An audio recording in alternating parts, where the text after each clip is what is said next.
All right, we're live. Here we are. It is. We had 3 viewers. Where did they go? We're live for episode number 23 of Business Can Be Better. Is this right? Yeah, that's correct. Oh, it's gone. I was going to say we have 4 times the amount of viewers we usually Yeah. have. We're here for episode 23. We're going to talk about knowing your market Oh, yes, and I why, noticed. if you don't know your market, that's a pretty certain path to having some difficulty in business. Yeah. It's a good way to have an empty store or no clients or something. Cash flow problems for sure. Yeah. So knowing your market is what we're going to talk about.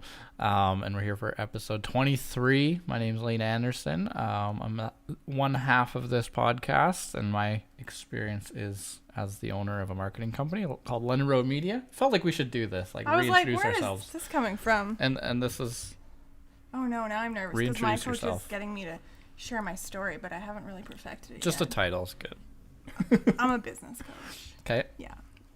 And an entrepreneur. I own Mm-hmm. I own businesses. And I work with businesses and help them make more money. Yes. And your name is Kelly Ray.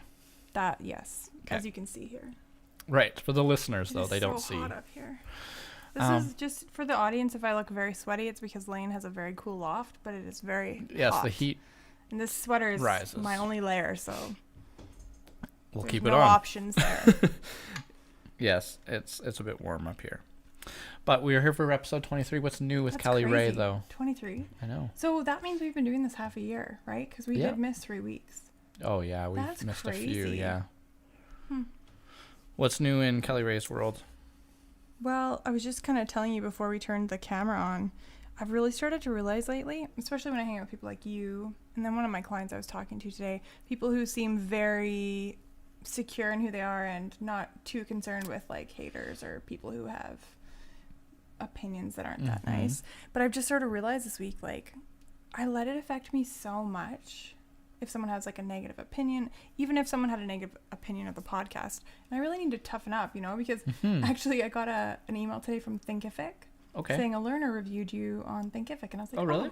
And it was a really nice message, but then it was like 0 out of 5 stars. I was like, what? A nice message think with it a was an 0 out of 5? accident, so Okay. I That messaged- sounds like a mistake. It was one of my clients. I messaged her. I was like, that's a little harsh. But like even stuff like that, Mhm.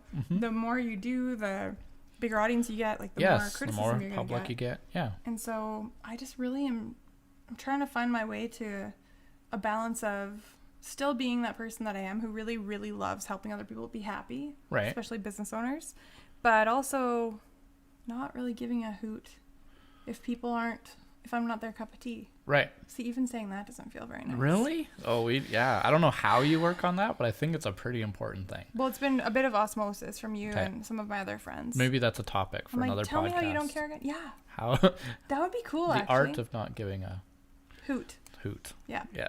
Yeah, next week. Where did our 4 viewers go? Amazing. I'm sorry. Was it my fault because we were 3 minutes late? Might have been. I was trying to unplug Lane's sink. No, I wasn't. Yeah. Okay.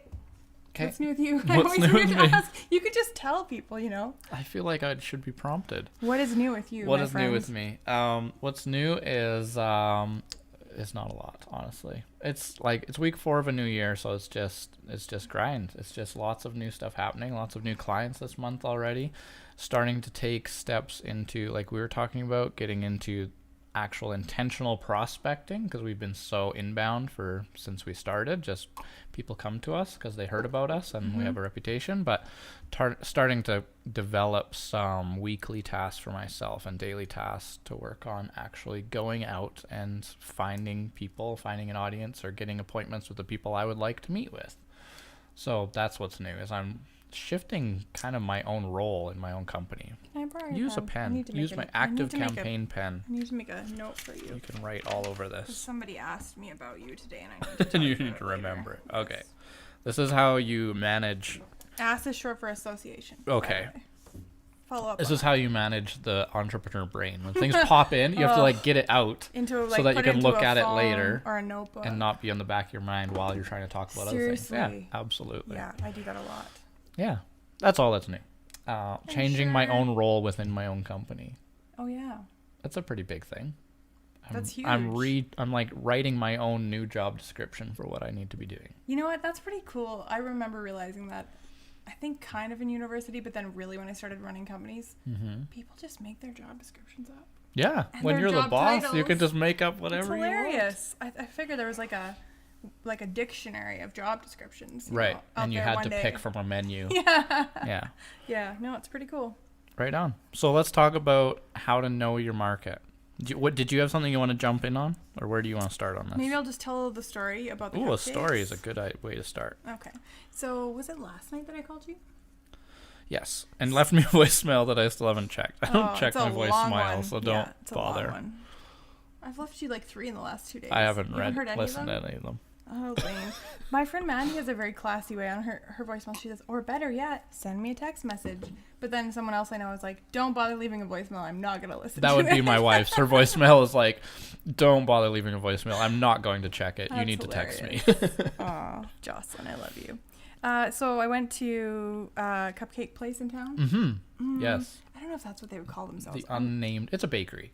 A Yes. sweets, like Yes. treats kind of bakery. Not like a bread and muffins bakery. Which was next door, which I went to, and they also had vegan bread. It was like the most sinful dinner ever last night. But anyways, so I popped in there, which was very far south, and asked them about if their business had really changed much since a similar business had closed downtown. So I don't know, how far away is that? Like 20 kilometers? No. Terrible at distance. Like 5. No, not even Definitely close. not more than 10. There's I'm no gonna way it's Google- more than 10. I'm gonna find the answer to It's this. fine. I'm way closer than you. So, anyways, the employee who obviously doesn't probably study like their market trends, research, right. trends, that sort of thing. She was like, "Oh my goodness, yes, it's been crazy. Like we've been so much busier since they closed." And I was like, And then it just started getting me thinking because we were going to talk about email etiquette, which Right. I was kind of like, that could be Boring. boring. Yeah. Plus, I'm not very good at it, so I was like, Lane's gonna Maybe that roast was my me. underlying point as You a way already to. did that to me though with the bring things electronic up. communication versus Okay. which I think I've really improved. That was so since. many episodes ago, Why do you though. think I We leave can you do so this many again. voicemails instead of emails? Now you won't listen to the. Shoot, I need to check those. Oh. Okay. Okay. So that made me think: how many people, not employees, but business owners, are running businesses without really thinking about the risks or like the benefits that could Opportunities. come, the opportunities Mm-hmm. of whether their competitors, a new competitor comes in, or how much of the market do they have? How much do they need? How much of the market do they need to hit their goals? Right. And so then I started thinking, oh my gosh, there's so many numbers that people should know. And so I think you really summed it up really well. Know your market. Know your market. So the thing is, for entrepreneurs and us visionaries, a lot of us like to speak in descriptive words, Right. stories, big picture thinking. Vague But concepts. if you don't get down into the weeds and calculate the population, the percentage of that population who probably uses a product or service like yours, and what percentage of the total market you need to hit your goals, you don't even know if you should open your business, Right. stay in business, if you need to steal people from a competitor, if Yep. Yeah, so when I shared a link to this earlier today on LinkedIn to say that people should tune in, I wrote on this post saying, have you ever seen a business open where you drove by it for the first time or heard about it for the first time and just went, really? We need another one of those? That's what this is about. And in our city, that would be frozen yogurt shops. I think we're at peak frozen yogurt shops like 3 years ago. It was insane how many we had. There's no way they could all last, which they didn't. Dollar stores. Juice places. Juice places, yeah. But gyms. We have a ridiculous amount of gyms. Anyone who wants to open do. another new gym in town is ridiculous. There's no room for it unless you're going to do something that can take Very over different, market share. Yeah. But anyways, that's what I was talking about was, you see these stores pop up where you're like, why do you think there's a gap? Or where there's no market for it. Like there is a store in town that opened a place that just did just olive oil. Like we're a pretty small city to have just an olive oil store. Right. So unless you're going to supplement that with being an amazing online source and you're like the olive oil online store and you're shipping everywhere and the brick and mortar storefront is like just part of your business, I can see that happening, but I don't know the business well enough and I don't know the people. But to me, it's like, is there really a market? Like, did you run the numbers to figure out if this is actually going to work? Is it a franchise? No, it wasn't. Is it organic? most of it I'm sure probably is. Yeah, I can't Olive even oil usually is. imagine. That's the thing though, like there are some amazing bankers out there who demand actual legitimate business plans that have real Sure. market research in them. But there are also some people out there who need to hit their quotas for business loans, you know? And we talked a lot about improving the success rate of Canadian businesses, you and I, when we were working on that last campaign. And it's not enough to like sell my online courses or coach my people.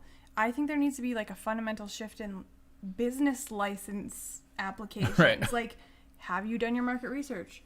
Do you know it will work? How do you know it will work? Like on actual numbers. Yeah. And not past numbers. I think I have so many points written down for today, but that was one big one. It's like, if you just look at the past to predict the future, Right. you're wrong. Especially with all the changes now with online shopping Yeah. and stuff, right? Right. So you got to take into Can use it account, to inform your projections, but yeah, it's got to have a place in your projections. But I mean, one of my clients tonight was messaging me, and I don't know if she's gonna listen to this, probably, but it was funny because I could tell she was annoyed. It was like probably 8 emails in 10 minutes because Right. she was getting through this part of her marketing plan I needed her to do before we do strategic planning session, and she's like, well, I can't find any information on this, or this, so here's what I got. And it's basically, you know, a number in North America. right. And then I was like, okay, we'll keep digging. And then she's like, okay, now I found this. This percentage of people are likely to buy this. Right. Okay, great. And how much are they likely to spend on average? How many times a year are they likely to buy? And people, when I try to talk them through this process, you still haven't cleaned your screens? I don't use this computer. Lame. Sorry. Squirrel. Yes. They get so annoyed and they're like, can't I just ballpark it? Sure. Sure. You can ballpark it, Yeah. but it's not a very good idea. And we'll ballpark whether you're profitable or not. Whether you get to pay yourself Yeah. or not. Yep. No, I think so. I remember quite a few episodes ago we talked about, because I think a lot of this work should be happening before you ever start a business. Yes. Definitely. But if you've you're already listening started now it. and you have a business. Yeah, It's not too late. No, it's not too late. Better now than never. But I think this conversation is so useful for people who are looking at starting a business. And we talked, and I mentioned many episodes ago about how there's kind of this Venn diagram of things that all need to be in place for it to be a great business. Yep. So I drew it because I thought that would be more helpful for people. This is like the things that is it gonna. It's not gonna focus. Do you have a Oh thing where you can draw on the man, screen? it's not gonna focus. Okay. There's 3 circles. No wonder we lost 75% of our viewers in the first 3 minutes. It's too bright. This is Bush League. It is 3 circles, and we have things that we're really interested in, like passions. We have You're talking things. about the business owner's interest? Yeah. Okay. The business owner has things that they're interested in and passionate about.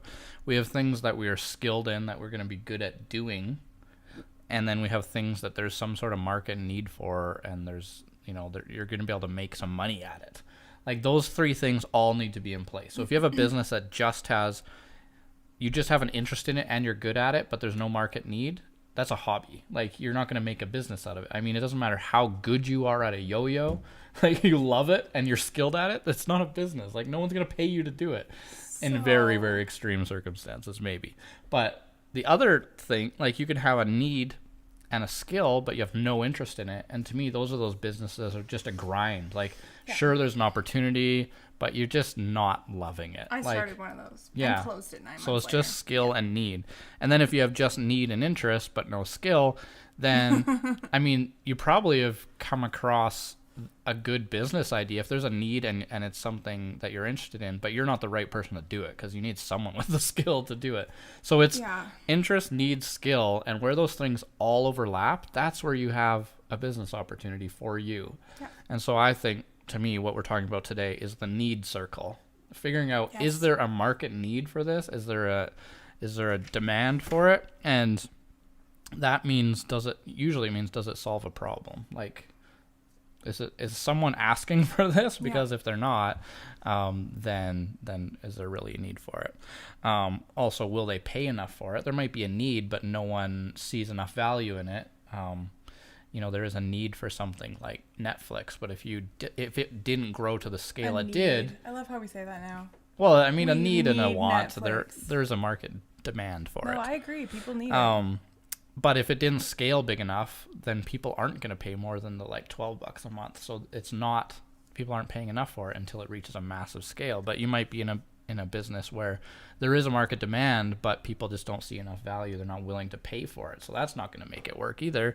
And then also maybe they are willing to pay enough. Maybe there is a market demand, but is it already saturated? Like, is there room for you? That's the other thing. Yeah. So all of those things have to be answered for you to know, oh yeah, no, there is room for me here. There is, it's feasible as far as the economics work out. I can make money at it, and there is actually a demand for it. And if you can, that's demonstrating the need. That's demonstrating knowing your market a bit. And that's the one part of the Venn diagram that has to be in place, in addition to skill and interest. So I think I wrote down pretty similar points for like determining if there's a need. Okay. With a bit of different words.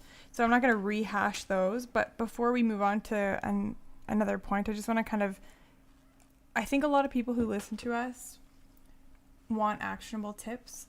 And if they listen for like 20 minutes and we just talk about our opinions, they're like, well, that was useless. Okay. So I like to Actionable. try and inject those. So do you want to quickly kind of sum up how they can calculate that? Like if they're out there and they're thinking, how do I estimate demand, or how do I come up with what the market is? I'm not a number. You're like, you Okay, love putting things in spreadsheets. I wouldn't. I'd be like, no. I just didn't want to steal your thunder. Go ahead, but do I do have the formulas Do here. it. Okay. So the easiest way I would say, if you're just looking at historical data, like on something like, oh man, I was trying to think of an example that wasn't being drastically affected by technology, but then I was going to say groceries. Okay. Everything is so affected by technology and moving to online shopping. Mm-hmm. Remember what we were talking about with the automatic refills on everything? Yep. Anyway, so basically right now I would say if you're thinking of opening a new business or you have an existing business and you want to figure out your total market, so the total market for your product in, let's say, Lethbridge. If someone is just looking at Lethbridge, look at the population, multiply it by the percentage of people who are likely to use your product or service. And then if you want to look at like the total market for a year, let's say, multiply it by the average spend times the average number of times in a year they'd purchased. Right. So let's say it's like $2 million. If your goals are to do $1 million in sales, you need 50% of the market. Right. That's not very likely. Right. So if you're like, oh yeah, we're going to do $2 million in sales, blah, blah, blah, and you haven't done this market calculation, Right. you might want to come up with another product or service, complementary product or service, shut down your business, or look at a different market, which could be like an online market, right? Mm-hmm. But a lot of people, when they come to me and they're like, I'm going to be like all over the world and do this one thing, I'm like, that's, to me, that's way, way riskier, way, way harder. And also, there's some really big players out there who, if they see you succeeding with your, you know, with your small town business loan, they might just be like, we can do that better and cheaper, you know? So the market is, it can be geographical or it can be, well, it's got to be geographical. Or the people by you want niche. to serve. Sure. Yeah. I think it's easy for people to overestimate what percentage of the market they're going to get. I mean, if anyone ever watches Dragon's Den, people go in and be like, it's a $6 billion market, and if we just get 1%, we'll be this and they're like, you're not going to get 1%, you're going to get 0.001%. Just divide that number by the number of people there. Yeah. Like if it's a $6 billion industry, how many competitors do you have? Yeah. If you all had an equal piece of the pie, what would that piece be? That's how I would say that would be a quick. If it was equally divided, you know? But also, we talked about what percentage of the market you need to hit your goals. I also wrote down what could another player or two or more do to your ability to survive, thrive, or hit your goals. So kind of the opposite way. If you're like, let's say you were one of the first 20 gyms in Lethbridge and everything was going well. Are you thinking about what if another gym opens? What if another franchise gym opens? What if a Fit for Less opens? Because that is one that I think probably one of very few that was able to really shake up the as a have new people entrant. switch because it was so low price. Right. And they can only do that because they had what is the other company that they're owned by? Superstore. Yeah. Yeah. But it was like, there's a bigger gym attached to it, I think. Right. Yeah. Whatever the one is like that they put in leader, Superstore. right? I don't know how their model works. To me, it's that they count on, and most gyms actually do, other than the high-end gyms. Most gyms' model functions on 33%. intending on people to not show up. Yeah. And so that's how Fit for Less works, is they make it so cheap that everyone can have a gym membership there, and 2% of people actually show up at the gym. Yeah. Because if everyone showed up, you would be shoulder to shoulder in that place. And also they don't staff it at all, other than a few hours a day, I think. But which is scary considering where it's located. Yeah, but it's all key code or whatever Yeah. to get in. So, but yeah, I don't know what their model is, but yeah, they were able to definitely shake up because they brought something new. They just brought cheap fitness. Yeah, and like that's a very rare. If that's going to be your differentiator, you better be very, very careful. You know, there's very few companies in the world that can win on price. Yeah, You, it's not a good idea to have that be your no. differentiator. Especially, I mean, a small business is never going to be able to do it. No. It's almost always the bigger corporations that are able to do that with their power. Yeah. What will market or market demand be in the future? So like, what is purchase motivation? You know, what industry are we really in? How is technology affecting shopping behavior? So even if right now you're like, oh, the other cupcake store closed, I'm making so much money. Okay, but what is happening with online shopping or like in the industry? Like, are people switching more to like frozen foods? Like, drones are delivering like frozen, fresh, all sorts of different things, you know, within hours, within minutes in some cases now. Like, if you're just kind of got your blinders on and you're like, for right now in my town, I'm doing well, and you're not looking at the possible risks or the trends that are happening in your industry, you're in big trouble. Like taxis when Uber came.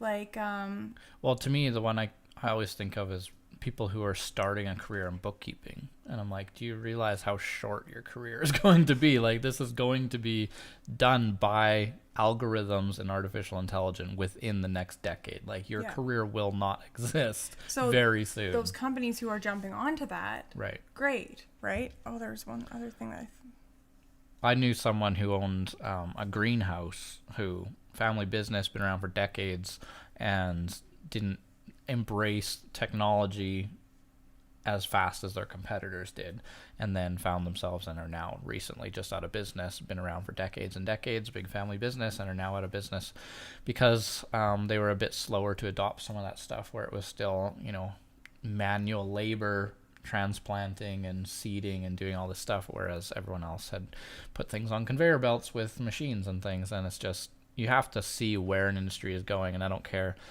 how romantic you are about the way things used to be done or whatever, what, you know, how you want it to be handcrafted or whatever. There is sometimes roles for that in certain businesses, but for the most part, you just gotta acknowledge the math. Like, are you gonna be able to keep up? I love how you phrase that. I was trying to come up with a word, but like I was thinking old school. But what did we talk about last week with primary research or secondary research? Right. If you have data to prove that 67% of people surveyed want, let's say, plants the old way. Sure. They're willing to pay for it. They don't care what Amazon comes up with or whoever's going to disrupt that industry. Okay, you have data to prove that there will still be a market. Right. Keep going. But if you're just like, nope, I'm staying in my old, you know, like it's like people, I don't think this is a thing anymore, but a few years ago, people who didn't think they needed an online presence. Right. Yeah, and there is a need in small communities like ours where certain businesses can survive without them, but Google makes you a listing if you don't make one. You know, like you still have there's one. still something there, whether you manage it or not. I mean, the example I think of would be clothing, where a lot of it has gone overseas, manufacturing, extremely cheap, disposable kind of fast clothing, as they call it, or whatever, and that's become a problem and one of the biggest polluters on our planet. But there's still definitely a market for handmade or quality made, paying your workers well to create this stuff, and there's still definitely a market of people who are willing to pay for things that are going to last, that are well made. And I don't think that means, all right, obviously it doesn't mean that everyone needs to go to Chinese manufacturing and make it cheap just because that's where a lot of the industry is going. Yes, there's still a segment that's going to allow you to do things a different way, but you need to be able to identify that that's there. Yeah. Because I remember reading a paper about this.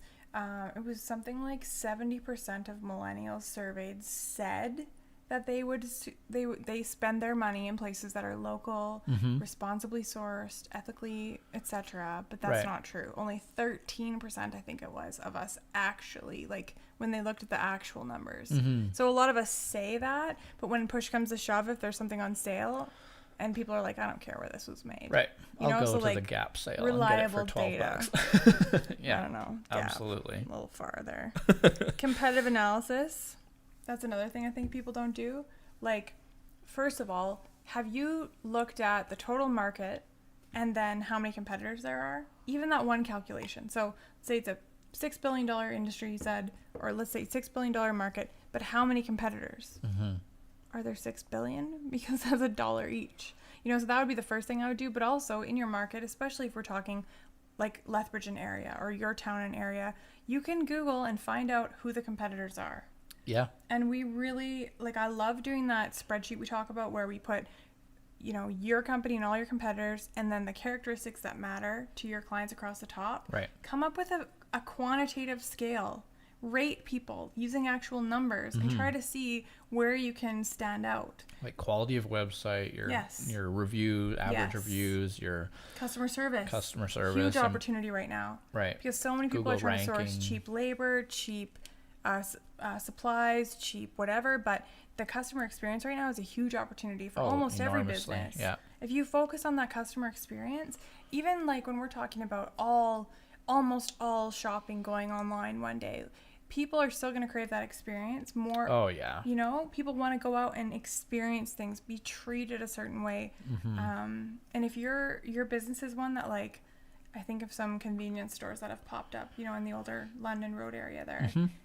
They have like the bars on the windows, like and the Pekka roll shutters. Like it's like it's like pretty much like don't come in here unless you want cheap smokes, pretty much vibe. Like it's like really bad. Yeah. You know?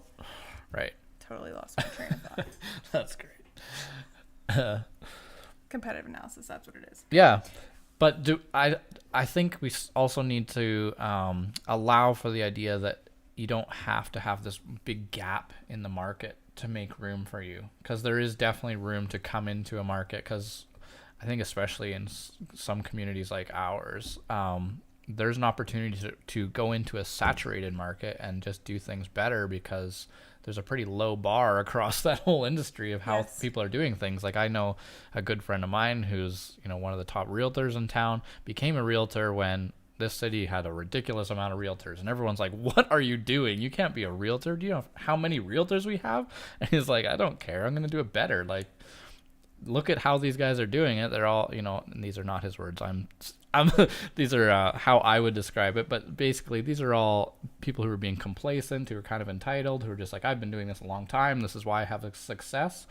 And you come in and try things different and innovate, and you can take over that. And another example, I remember sitting in, it was a session that the Lethbridge Chamber of Commerce did, and they had the group that put together and created Distilled, the liquor store in town. They came in and explained their process of developing their business plan and their brand and the kind of products they carry and the customer experience in the store, and like how extremely well crafted that store was.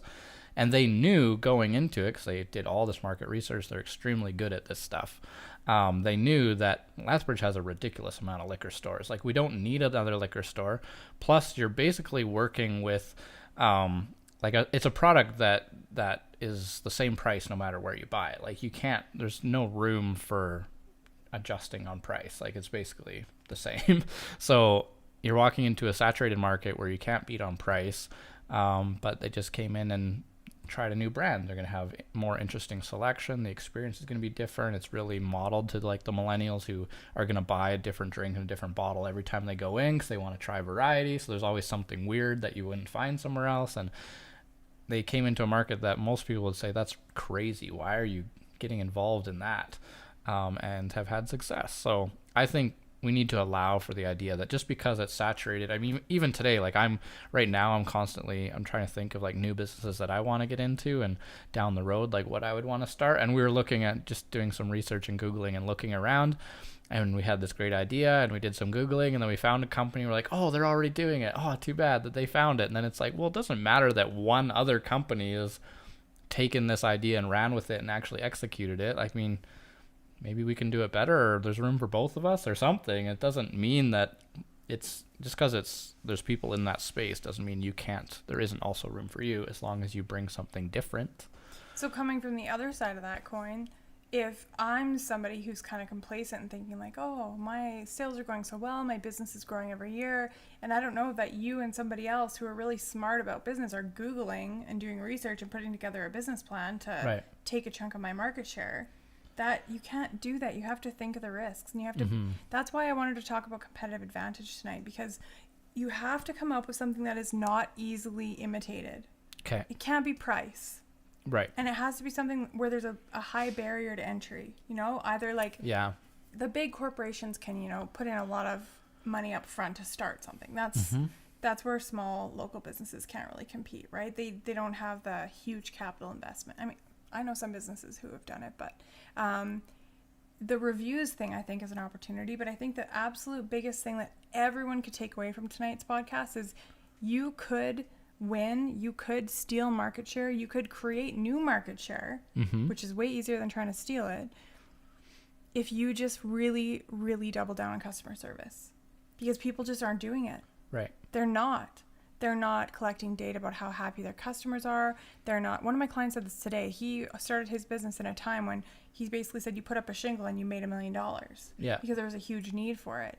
But that's not, there's so many of them now that you have to do business well to stay profitable. There's not many industries where ones will pop up for a very short window of time, but there's people who are waiting for those opportunities and they'll quickly flood it. I mean, you look Cannabis, at when that became legalized. IT, website companies. Yeah. I mean, even there's still, I don't think it's as bad anymore, but when social media first kind of finally people started to realize the power of it, like so many people were just like, I have a Facebook account. I have a Facebook company. Yeah. Give me $800 a month and I will post one time on your Facebook. Like there's no barrier to entry in our industry at all. Anyone can say they're a marketing company and offer services. So web development, marketing, digital marketing, and there's tons out there who are one-person freelancers. There is no barrier to entry. So you have got to have a differentiator. It is saturated, but there's also still room. A huge need. Like that's the thing, right? It looks saturated, but there's still room for people who actually know what they're doing. Good things. Yeah.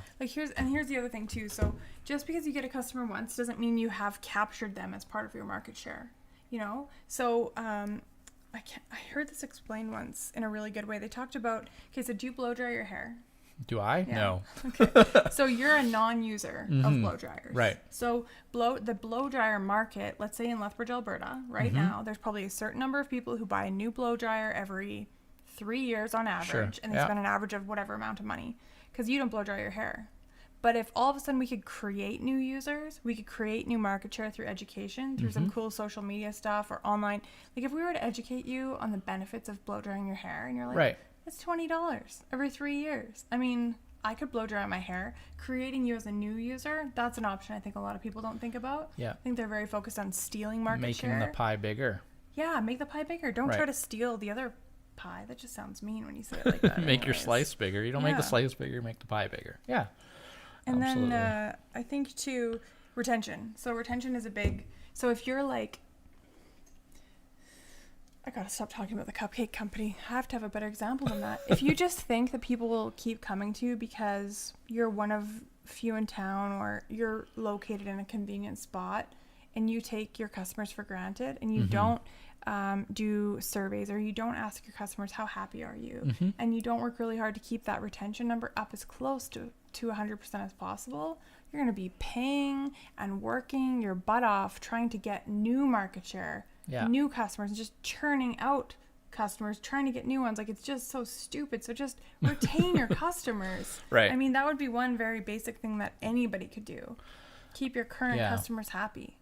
I think when people start thinking about their business and what they want to get into, I think sometimes it's easy to forget that there is a finite amount of market that you can tap into. So like last weekend when I went out for dinner with my daughter, we went to one restaurant and it was the new one. So I was like, oh, let's go try out the new restaurant, and got there and there's no way, like, you're not getting in without reservation, which of course I should have thought of that. And so I should have planned it ahead of time.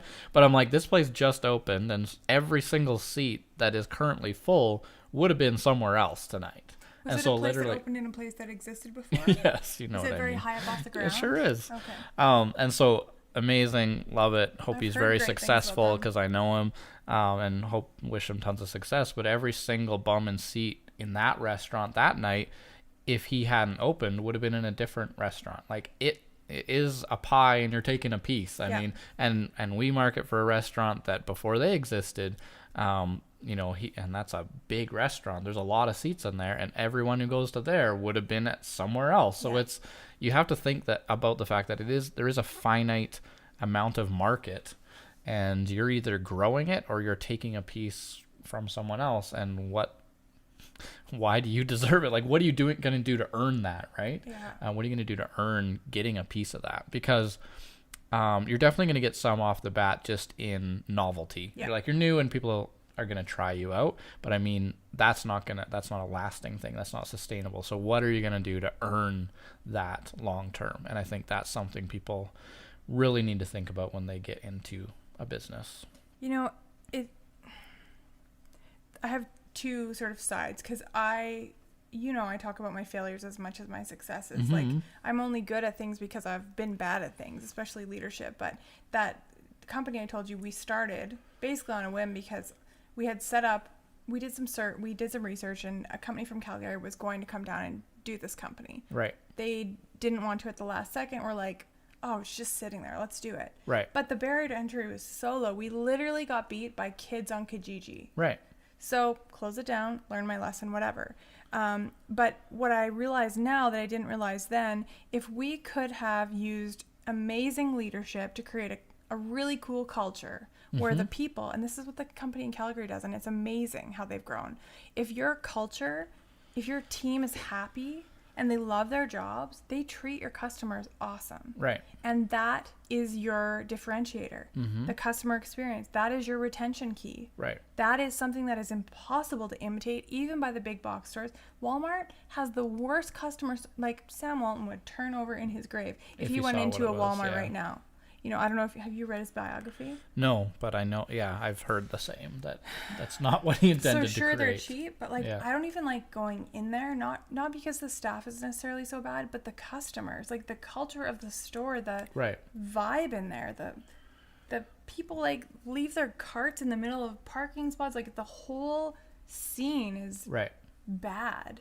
If we had amazing leadership in there, amazing, supervisors, amazing team leads, amazing cashiers, everyone loved being at work. Right. It would be a totally different environment. Mm-hmm.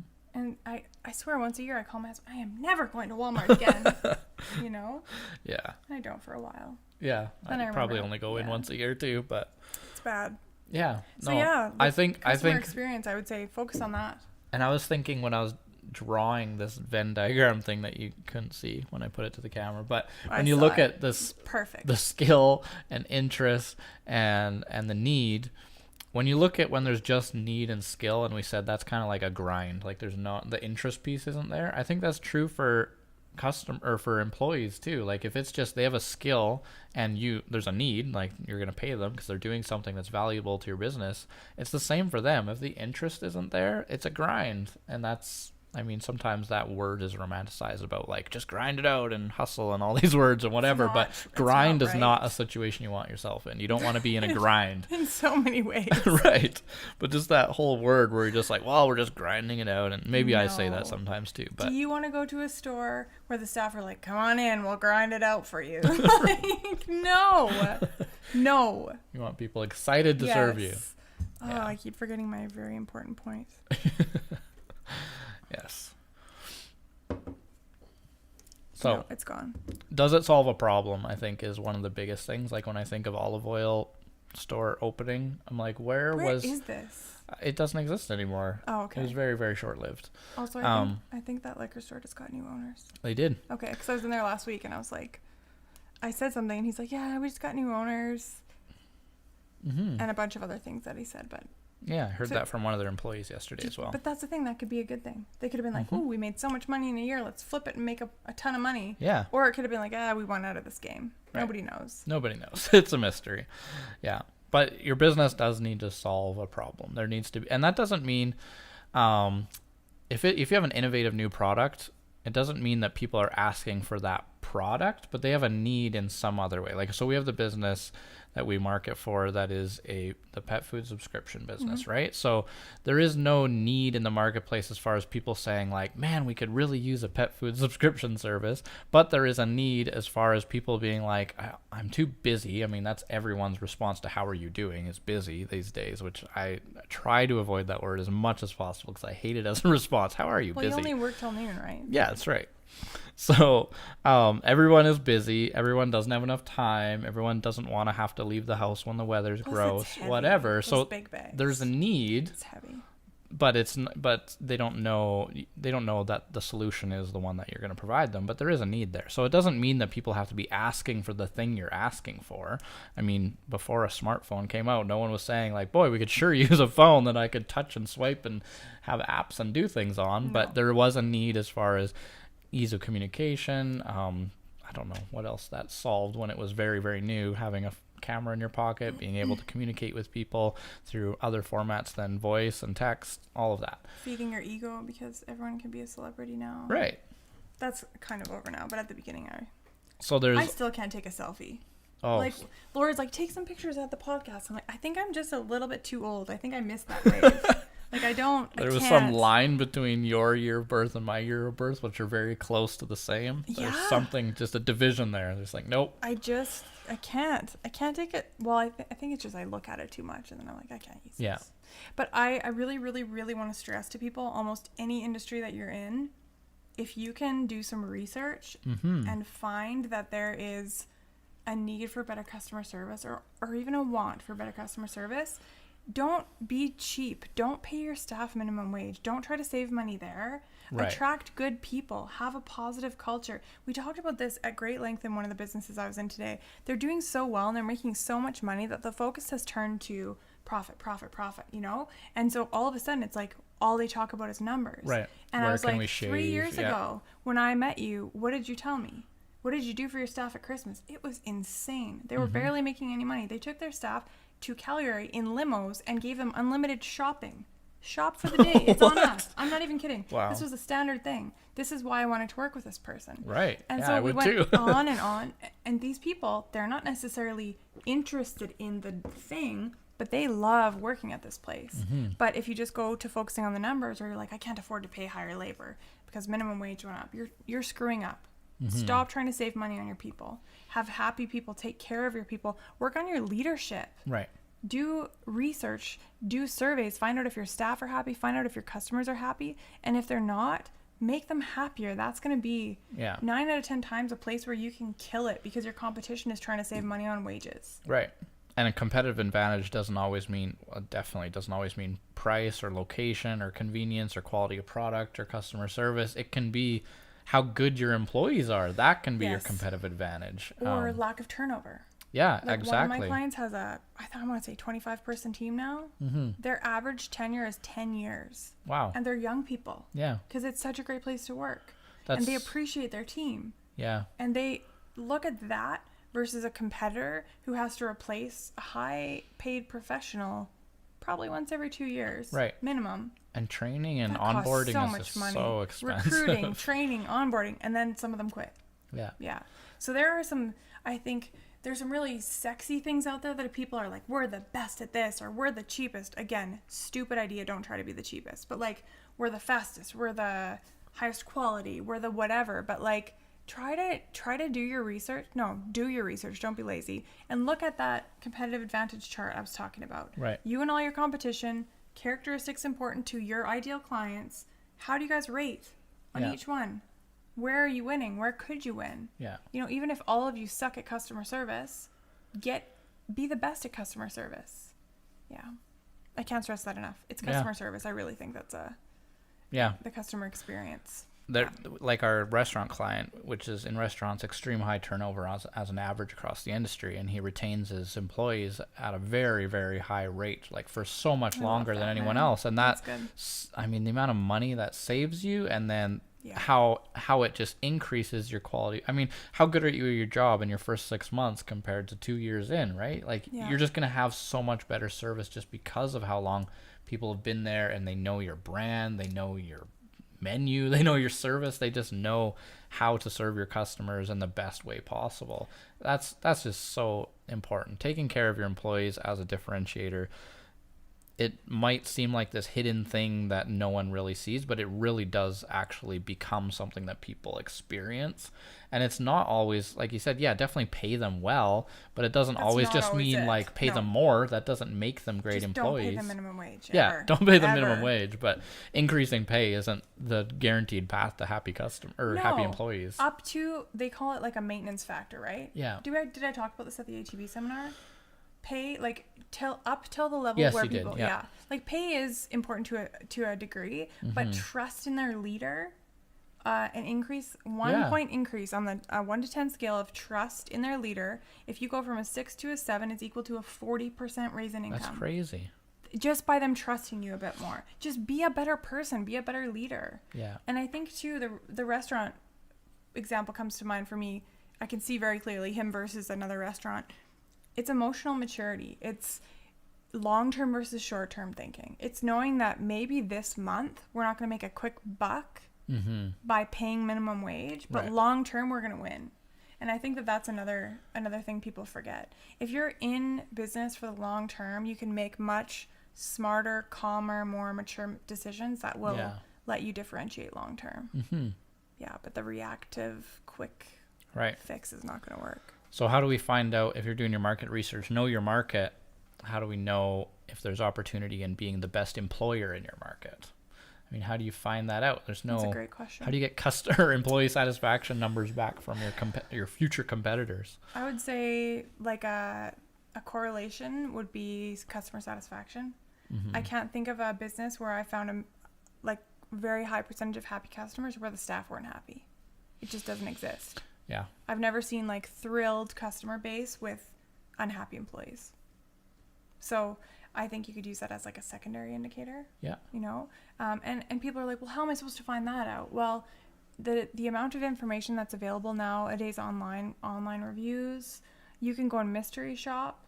You can go and like, let's say you're a massage place, you want to check out your competition, just book a massage. You know, like today I went to Radiology Associates. That place, I am so impressed. I think I went there like 20 years ago for an x-ray, and it took so long that we booked almost my whole afternoon off today. I was like, oh, here we go. Right. And I called there and I said, how long is it going to take me? And they're like, what time is your appointment? I'm like, 3. They're like, 3:05. I'm like, yeah, right. She's like, nope, come in, you get in, bang, boom, Done. whatever word she said. I was like, okay. Still booked 2 hours off. Got there, walked in the door 20 minutes early, got in 15 minutes early. The lady was so nice. It was like perfectly well-oiled machine. There must have been 100 people in there. Got me in, changed, x-rays, out. I was like in my car at 10 to 3. My appointment was supposed to be at 3. They got me in and out in 5 minutes. Wow. With smiles. With smiles. I was like, this place Nice. is impressive. Yeah. Cool. So I'm pretty sure if you hear me saying that, if the average experience is that, I'm pretty sure they're doing something right with leadership, and I'm pretty sure their staff are happy. Yeah. Because otherwise, staff are annoyed. They're checking their cell phones. They don't make you feel important, you know? You know when you go into a store and you're like, this person's on Facebook. They don't care what I buy. So that's a good, if you see that opportunity there, you test everyone that could be your future competitor. If you're looking at opening a business and you see unhappy, discontent employees, that might be the only differentiator you need. And where's your little Venn diagram here? Right here. So this is a big thing, I think. If you don't love your business, and I asked someone that today, because the really numbers focused example I was talking about, I'm like, do you still love what you do? I love what I do. And then we brought the leaders downstairs and they had a conversation about how much they loved what they do and how they could make the customers happy. And I almost cried. I was like, after they left the room, I was like, I know this is super cheesy, but this is the magic. Bring it back to this. Stop talking about the numbers will come. Yeah. Because that's the thing. If you don't focus on the customer experience and having happy staff, your numbers will suck and you will go out of business. Right. The numbers come as a secondary. Yeah. Yeah. You have to love what you do. There has to be need for it and you have to be good at it. Agreed.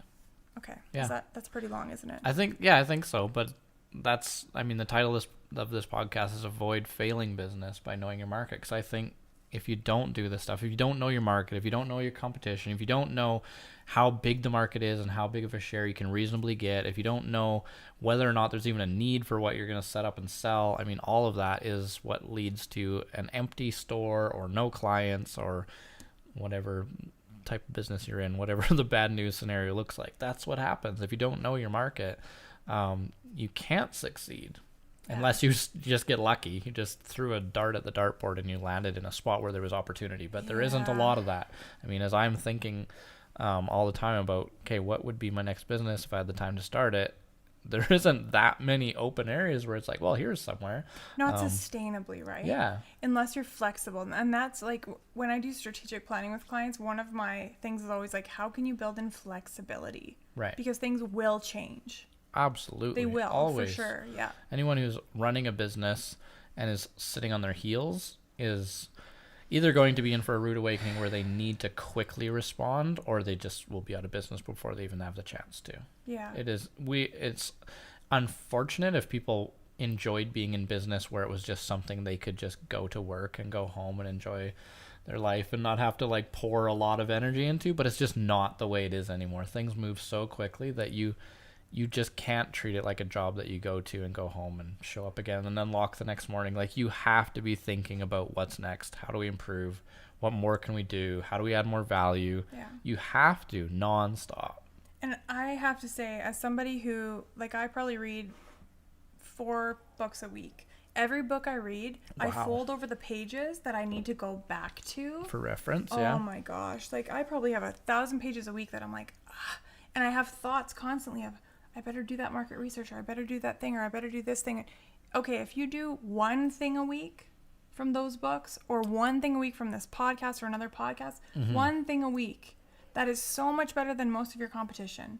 Just work on your business. Like, schedule that into your calendar. That's my quick tip. Cool. Don't just coast. Here work it is. on your business. What's your quick tip? Quick tip. Schedule time every week to work on your business. Okay. So know your market, know your competition, know the trends. Like, the one I will never forget is about how Henry Ford asked the people who owned the railroad if they wanted to invest in Ford. Right. And they said, we're not in the automobile industry, we're in the railroad industry. Right. But if they had realized that they were in the transportation industry, they wouldn't have lost everything. Okay. And I think, just from my experience, I'd add that that's the scale of how much you can work on your business instead of in it definitely changes when you go from small to larger business. And I think for me, I heard that a lot, and I pulled out trying to work on too much too early. Because when you're small and I'm like a single operator, or me and one other person, I'm in my business still 95% of the time. I have to be. You're pretty much still self-employed. Right. Yeah. So then now when we get to the scale we're at now, and we're a team of 6, now I'm on my business probably 40% of the time and 60% in. Awesome. But that's where like, you're that doing well. slides, right? Like, Yeah. and people need to acknowledge that. But you have to be on the business at some point, no matter what scale you're at. Even but if in the beginning, if you're stuck in it, add an hour. sure. Work 51 hours instead of 50. Yeah. But you have to, if you hadn't worked on it, you wouldn't have grown. Yeah. Well, there are some industries, like you were talking about the cannabis industry. I went to a seminar at Tech Connect once, and there was like, the whole room was filled with cannabis people who want to open cannabis stores. Right. And me. And you. And I was like, oh my. And I guarantee all of them got a store opened. And Right. they're all busy. But that's not sustainable. No. That will change and shift. Yeah. And Some will go out of business. Some will rise to the top. Sure. a franchise will come. Okay. My quick tip is 2 different ways that you have to test your market before you go into business. So this is for people who are not yet in business, but you need to figure out what your market looks like. And one is either, like you talked about, you can Google things and you can find some research, but just do primary research. Yeah. Like, go out. There's easy ways of doing it. There's Google surveys. You can fill out 10 questions, send it out to the world, and get some responses. Like, how many people out of you own pets? What's most important to you? Price or brand or convenience, or what is it? Like, get some primary research and find this stuff out very in the context in which you'll operate. So within your province or city or whatever, do primary research. And the second option, or do both ideally, is, I think it'd be really cool, and I haven't had the chance to do this for myself yet, but test by doing some crowdfunding. Like, there's ATB has booster campaigns in our province as their version of it, but there's other ones that are international.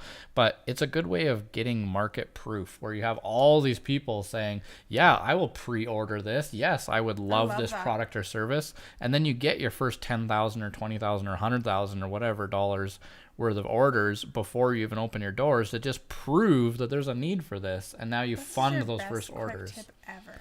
This is Best my quick next tip possible business might get started through a crowdfunding Awesome. campaign just to prove that there's a want and a need for it. You know, So I'm going to add one more quick thing because I Okay. think most of our... You really need to clean this desk. Most of our... did I just ruin something by clicking on this? no, we're good. I don't- Most of where is our it? listeners, I think, are already in business.